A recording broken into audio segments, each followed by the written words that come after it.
Hey. Hello, everyone. Wow, what an intro. I was literally grooving here in my office space. I need some motivation day. So a little bit of hip hop never hurts. It is Wednesday. It is hump day. That music intro was very, very welcome. Thank you, Jason. How are you, Jason? Are you well? I'm well. Very well. Fabulous. And hello, everyone, and welcome to yet another wonderful session of 20 Minutes Event Props Marketing Live here on LinkedIn, as well as streaming to YouTube. Am I right? Yep. Yes. YouTube. Perfect. YouTube as well as Facebook, I believe. As well as Facebook. So look at us. We're trifecta. It's a trifecta of branding. So welcome, everyone. And so glad you could join us here today on LinkedIn Live.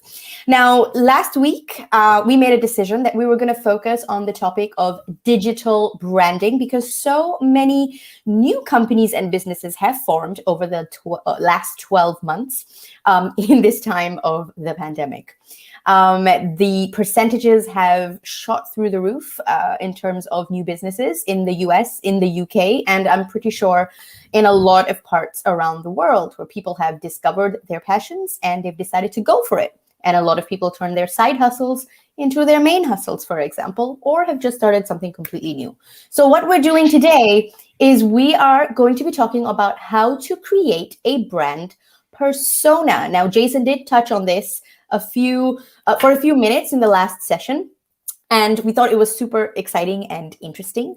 So that's why we thought we're going to focus on this specific topic today. So I'm going to hand it over to Jason because he is supremely experienced in this particular area because he has actually gone through it all. And he's going to guide us through how to create a brand persona for your business, but digitally. Amazing. Over to you, Jason. Perfect. So, I mean, when we're creating businesses, which a lot of people are doing these, having their side hustles, their projects going on, obviously the core of this is your service and your product. And obviously understanding that there's a demand for that is number one. But once you've got the core service, you know what you're trying to sell, it's really important, the branding. And Sabrina knows branding back to front, and this is a major part of branding. And essentially, the exercise that we did in Acomo is similar to a lot of companies, and it can sometimes called brand design or design personas or brand personas. So what it is, basically, the way that we approached it was we looked at Acomo as if Acomo were a person. So we said, if Acomo were a person, who would it be, right?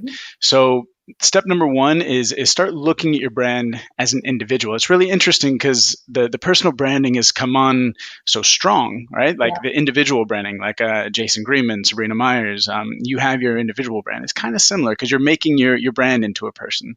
Yeah. So step number one is, who would your brand be? And in the case, just give like an example of the brainstorming that we went through. Acomo, in our mind, when we were looking at Acomo, what is it going to be? It was responsible, hardworking, but also fun, lighthearted, with a little bit of a sense of a humor, intelligent, the kind of person that you meet, and maybe you think about that person again after you meet them.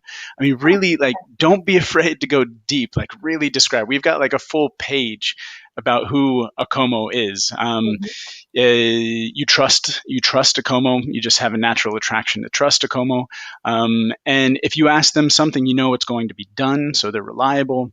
So don't be afraid to come at this brand, your brand, who it is, and think about them as somebody that you know or somebody that you would like them to be, essentially. That's really interesting. I think that's a fascinating question, and one that is essential to ask your brand, because look at all the powerful and interesting brands that are out there in the world today. And what do they, if they were a person, what would they be? That's probably a really interesting question. So if I were to say to you, Jason, if Apple were a person, who would it be? Wow. I mean, it's a good question. I mean, they're obviously minimalistic, like stylish, clean, like a clean cut, design led, probably slightly nerdy, but in a cool way, right? They're kind of like the cool nerd at school. I mean, I think they have done a good job of personifying their brand. And actually, they did a fantastic advertisement. Do you remember the ad they ran when they were running, like, I think it was like, I'm Apple and I'm PC? And they actually had two characters on screen. Exactly. Yeah. I mean, it's exactly, I mean, that's the perfect personification of what we're talking about. Absolutely. And I think that's brilliant. And it's a great way to really pin down, I guess, the traits or, or the qualities that you want your brand to represent as a person. Exactly. And then push it into your brand. Exactly, which is a very, very nice, what we would call that, lead into the next kind of, let's say, exercise that you can do with your brand. And that's actually coming up with 5 to 7 specific traits. So the first one was just kind of like a general brainstorming, trying to understand who this person is. Now what we want you to do is take the time to brainstorm 5 to 7 actual traits about this person, that you think that it is. Your brand defines these traits.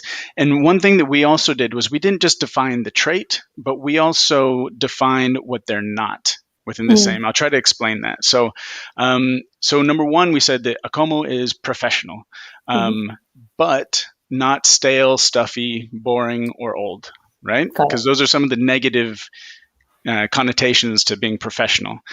We said that Acomo is organized, but not complicated, tedious, or like painstakingly annoying, right? Yeah.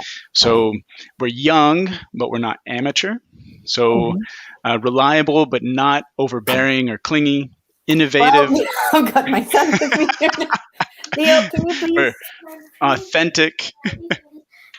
Can I take off the... You're fine. Don't worry. I've got 2 of them. Can you? Yeah, you can. Okay. Bye. You can do as much as you can, Jason. I'm just saying you can plan, but I love it. And I keep telling my husband, I say to him, all you have to do is watch our LinkedIn Live to see the life of an event prom parent. This is it. Come to life. This is it. No, but come on. This is part of our brand too. We're authentic. We got kids. We don't need to hide it. No, right? I know. So. That's brilliant. I couldn't have planned it better myself. But I would say those are one of the 5 to 7 traits of my brand is you plan, but you just go with the flow. You can be rigidly planning, but you still got to remain flexible. So that is definitely one of the traits. This is the life of an event planner. You take what comes. You roll with the punches, Exactly. Oh, exactly. Perfect. Sorry to interrupt you there. Not a problem. So again, we're innovative, but accessible and not like techie, because that can be offsetting to some of our clients. Fun without losing focus, relatable, but not trying too hard to fit in.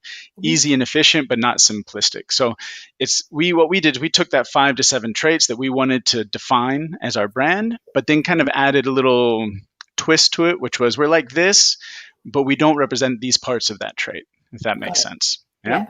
Now, I have one question for you on those 2 points, Jason.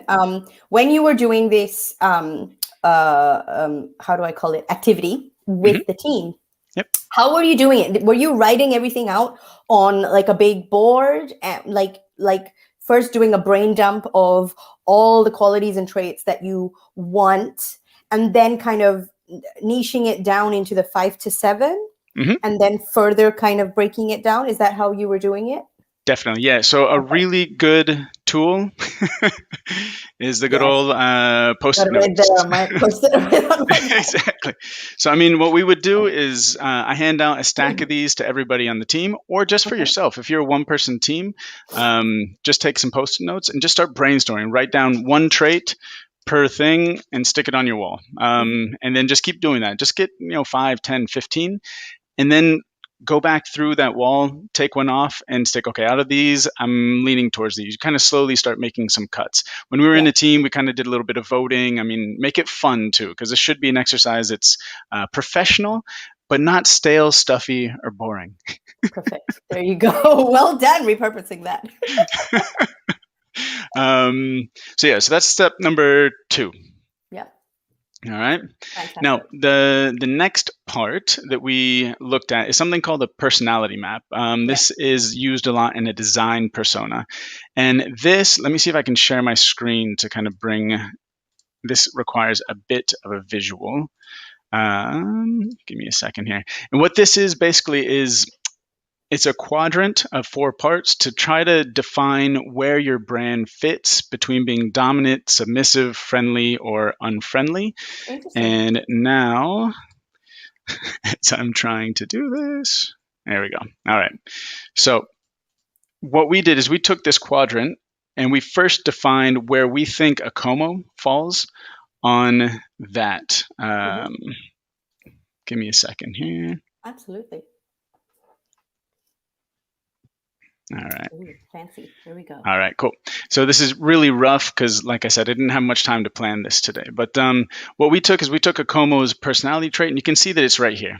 We said that we want to be dominant. We want to be very confident with our answers because we're providing consultation. We're providing advice to our clients as to which suppliers to use, which accommodation they should do, which hotels or venues they should go to.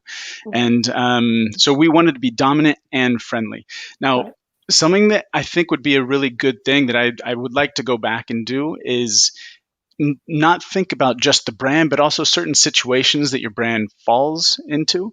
So, for example, a crisis, right? Like, let's say we're having because there's situations and situations, right? You want to be dominant and friendly when things are going really well. But when there's a big crisis, do you really want to be dominant about that? Or do you want to kind of tone that back? So maybe even think about specific situations that your company might have commonly, maybe 5 or 6. And you can also place those on the map to see, okay, in this situation, this is the attitude that we're going to have towards that as a brand. Got it. So I guess in other words, it's also important to kind of say, define 5 different case scenarios in which your company functions or provides a service, right? So, so like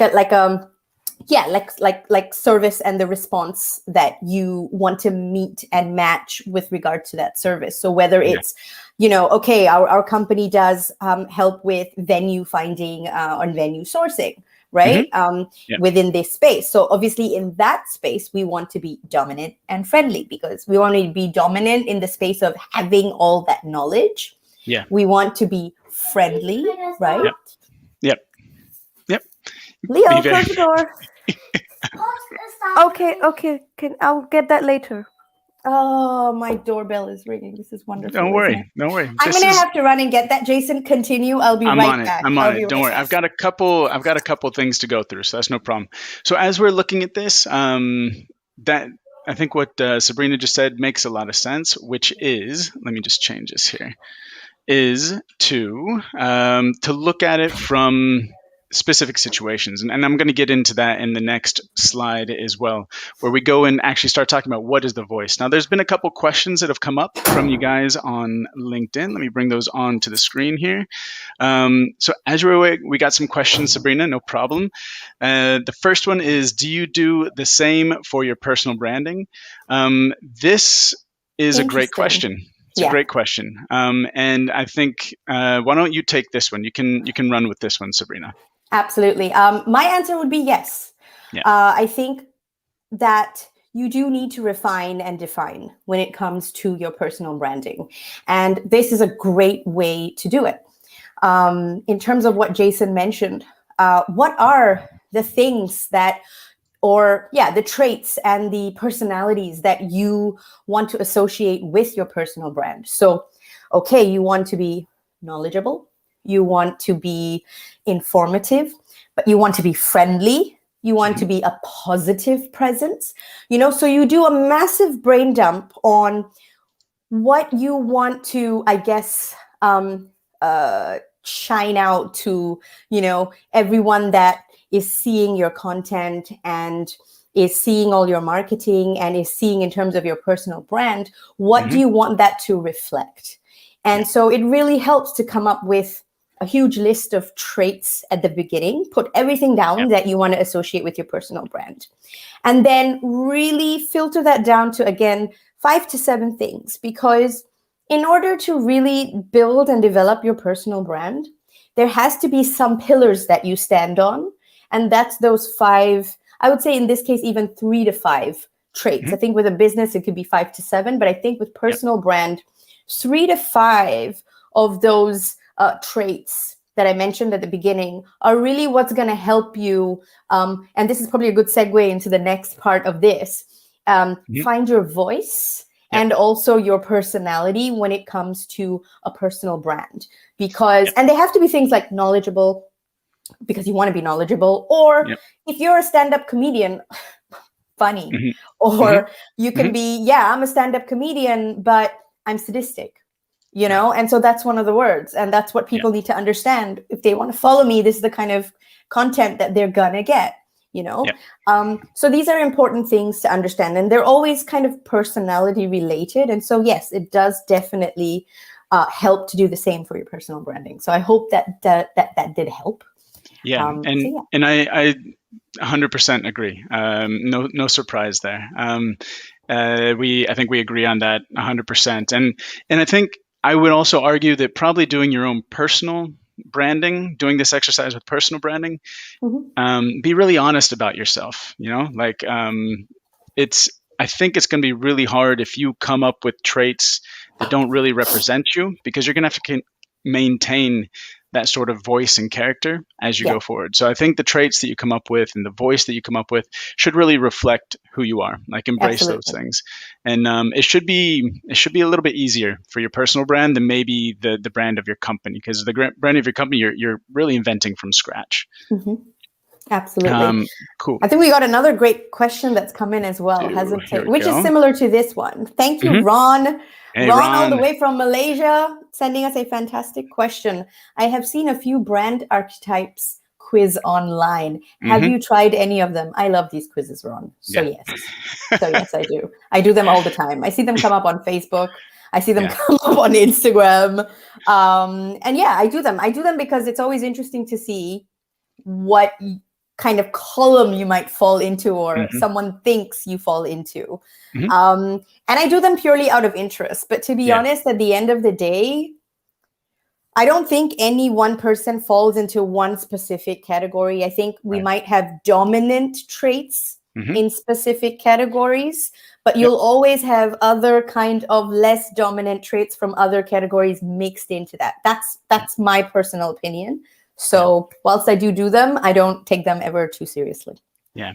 And I think it's, when you're creating your own brand persona, whether that's for your company or for yourself, I think that these kind of quizzes are a great starting point for brainstorming. If you're not sure how to be like, okay, who am I? A little bit, right? It's true. At the end of the day, and you hear a lot of people saying, well, I'm a real type A personality, or I'm a type B personality, or C. And that's really a really great starting point, actually, because those are actually, proven and researched categories. They go back tens of years. So they are actual categories that you can use as a foundation. Right. So you can say, okay, so my brand is very type A, I feel. But what is type A? So you write everything that represents type A down, right? And then you start taking out what, are going to be those 5 to 7 traits in type A, and then see what all the other categories hold, so you can bring in words from those other categories as well. So it's a great baseline to start, definitely. For sure. So thank you for the questions, guys. Those are great. And keep them coming. If you have more questions, please put them in the comments. We're happy to take a break to answer them. I'm going to jump back over to the graphic, whatever we call this thing. So just getting back. So this is the personality map. So this is a good place to kind of figure out where you're going to put your personality in terms of these quadrants, as well as the specific situations that Sabrina mentioned. So let's keep moving forward. And next one here is what we did after going through this quadrant was we started talking about the actual voice of the brand, right? So, I mean, if your brand could speak, how would they speak, right? What sort of things would they say? Would they speak with, like, I don't know, I'm from Northern Florida. Would they speak with a country accent, Again, don't be afraid to get really creative and have fun with it, because the more that you can describe this person, the better you're going to have a handle of who your brand is. and that's going to be translated into how people perceive your brand as well. Yeah. So we, let's see, I can kind of come up with an example. It's also how your content is going to sound. Now, remember, when you do your marketing and you come up with your social media captions and you come up with your email marketing and you come up with your verbiage and copywriting for your website, that is the voice of your brand. That, and you want that to be consistent on all online homes, whether you're on social media or on emails or wherever that is, as I mentioned, on your blog. And so if your brand could talk, that voice has to be consistent. So this is super, super important for to actually pin down your voice, because that's what your content is going to be. And people are going to hear that in their head, and they start to formulate this image of you as a brand if they don't have a person, obviously, to stick that to. Totally. And so what we did is we provided examples of the kinds of copy that we might use in certain situations as well. So just to give an example, I think examples help a little bit. So we're talking about voice. What does a como sound like, for example? So we decided that a como speaks clearly, and it's often very hard to tell where they come from, which is kind of giving the international global vibe. The English is clear and carefully spoken, as if he were from the UK, but the accent is warm and friendly, as if he were somewhere from some part of the US. So that's a como sounds like me. I'm just trying to say it. Yeah, I mean, this was meant to be. I mean, this is it's all coming together, Sabrina. It's all coming together. This is my way. Where are you from? I'm like, look, this is a very difficult question. Stop asking.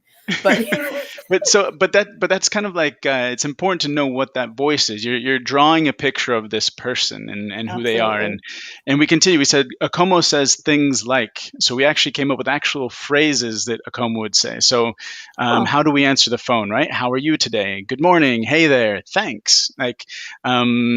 I saw this and I thought about you. I can do that. Looks good. Wow, impressive. My apologies, no problem. So you kind of start getting the vernacular of the person and that can really seep into how you answer emails, how your team answers emails, how your team answers the phone, how the salespeople are calling people. Once they have an idea of, okay, this is our brand, this is how our brand speaks, it's very likely that they start speaking the same way. And it's also a great way to manage expectation, right? Yes. Of your audience, of your potential clients, of your potential customers. It's a way for them to, in advance, know, okay, well, you know what, a como, they're quite cool and informal, and they're not going to take, so I don't have to go to their offices in a suit. Like I can show up in jeans and a t-shirt and have a meeting with them because, they're a really casual and friendly and personable team. And so nothing like that would speak to, me having to put on a suit, or I wouldn't even question that just from looking at your content and how you are as a brand represented online. Now, if you are the Ritz in London, right? Your language and your brand persona would be very, very different. If you are a luxury 5-star hotel, then, it would be very formal. It would be very, beautiful and quaint language sometimes. You would use sometimes old school quotes and things like that. So almost think of like an old school gentleman, in black tie, and that would be the brand persona, for example. So it's very interesting, and it's the same with like Elon Musk and Tesla. He is a very great representation of his brand, right? It's very unexpected, cool, quirky, but always at the forefront, right? That's one of the things. So it's so important to have this voice, because it not only allows you to set your boundaries and your borders and parameters for your brand, but it allows other people to understand it, and then their expectations of what, they're going to get out of it and the value they're going to get out of it is going to be also kind of locked in. Exactly. And one more point on the voice is the last step that we did is we started writing down actual examples of common phrases. So, so I think I kind of touched on that a little bit, but we came up with situations. So like when we meet somebody, a como is confident, clear, friendly, and professional. When asking for something, they're concise and polite. When answering a question, you're thoughtful and appreciative and thorough. When providing bad news, You're serious, honest, and transparent. When receiving bad news, you're understanding, looking for the opportunity in the bad news. So you can come up with little situations too, and how your brand would respond to those situations. And if you even want to write down the actual phrases they would use, that's fine. I mean, the next step from this is I created like template emails for the sales team, template emails for the marketing team. Basically, so this voice that we've created comes through in the communication that we have, the kind of most common communication situations. Absolutely. And it's absolutely vital. These three things are fantastic components of how you determine your brand persona. And they're great. Obviously, these three things might not be the only things. There might be other things that you can add to this, but this is a great starting point for you to kind of define your digital brand and your brand for the company as well, in some cases, if you're forming a new business, and then move forward from there. And to remember that your voice might change, your personality might change. It's not set in stone. It is quite normal for brands to evolve and turn from one thing to the other and get stronger in some respect and get less focused in something else that they started out doing. So, it's all about growth. It's all about evolution. But this is a great way to start that journey and to pin these things down, also for your personal brand. 100%. Yep, exactly. Perfect. So we're good for time. I think we're good. And we're good. So thank you for joining us today for a little over 20 minutes of Event Profs Marketing Live and a couple of wonderful daily normalized interruptions. That's right. And always welcome. Always welcome. So we hope you found that session very, very helpful. After this today, Jason will be joining Ashanti Bentildu in Clubhouse at 1:30 Central European Time, 12:30 GMT. To continue this conversation, or actually to rehash this conversation in the Event Profs Exchange room on digital marketing and how to create a brand persona. So if you are going to be on Clubhouse at that time, or you are having your lunch and you want to have a listen and join in on the conversation, please be sure to do that. And we will be back next week, same time, same place, and talking more about digital branding. So Amazing. Thank you very much, and see you, Jason. See you later. Bye. Bye. Happy Wednesday. Happy Wednesday.